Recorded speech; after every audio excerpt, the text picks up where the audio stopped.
So today we're going to talk about the picture, well, the way I always think of it is as the dancing stars.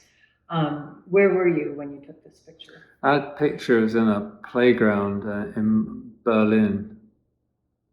Yeah, I've been walking the city or the outskirts of the city, or I don't know where I was even.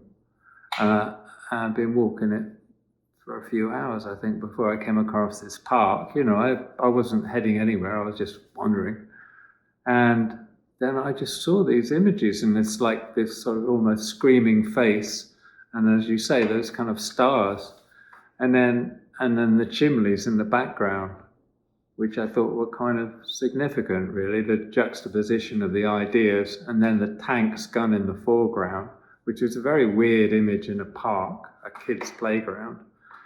I just thought the whole thing was strange. I remember I stayed there probably for about an hour, kind of waiting to see if anything would happen. Like, I was thinking, well, maybe a bird will come in or something. Maybe something would add to the frame. And then, and nothing did. Not that I found interesting. So I just had that one shot with nothing in it. And then looking at it, when I got back and saw it and printed it, I was kind of glad in a way I took it without anything in it. There's something empty and sad about it, because then it's all about, you know, the tank, the stars, the screaming face, and the two chimneys in the background. And what it means, I don't know, whatever you take, but I know what I felt when I took it, you know, so, yeah. And sometimes people, when they're looking at a photograph, don't really know what's in the photograph, but when you write a little something about it, it tells them, for instance, that this is a playground, and it gives them a little bit more information. What do you feel about having little titles on photos? I kind of, you know, in a purist way, I think a photograph should, as they say, live by itself. Very pretentious expression. No, but a photograph is a photograph. I think it should. Doesn't need a title. It shouldn't need a title. Mm-hmm. But then it does become more significant when you know where something is, or, you know, there's a shot in the book of a statue of an eagle, and it seems to be in a forest. If you didn't know that it was a statue of an eagle that was a Nazi eagle, and it was overlooking a Nazi graveyard, and that graveyard, it was in Transylvania. I mean, not knowing that, it's just a kind of interesting juxtaposition of textures and shapes.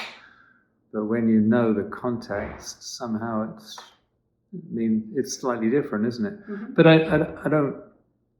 I wish the photograph could encompass that description as well, you know what I mean? So you didn't have to have anything on it, didn't have to say anything about it.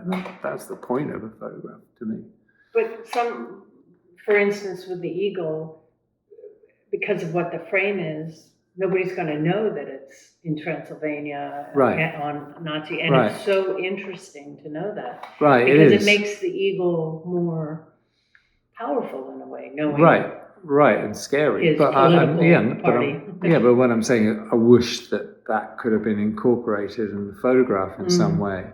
You know, if there had been top of a graveyard with something saying something on it. I don't know, just something. I'd rather that than actually having to put a description with a photograph. But then, you know, that's most photographs you see, there is some sort of description or something that puts it in context. You know? I always like that. You know that I like that. I like to know a little bit more. I mean, I don't find photographs particularly interesting if they are purely about shape and composition or light. I don't really. I've taken a few, obviously, but that's not really what I find interesting about photography. I think photography at its best is a kind of a juxtaposition of ideas that leads to some sort of audience reaction to question something, you know.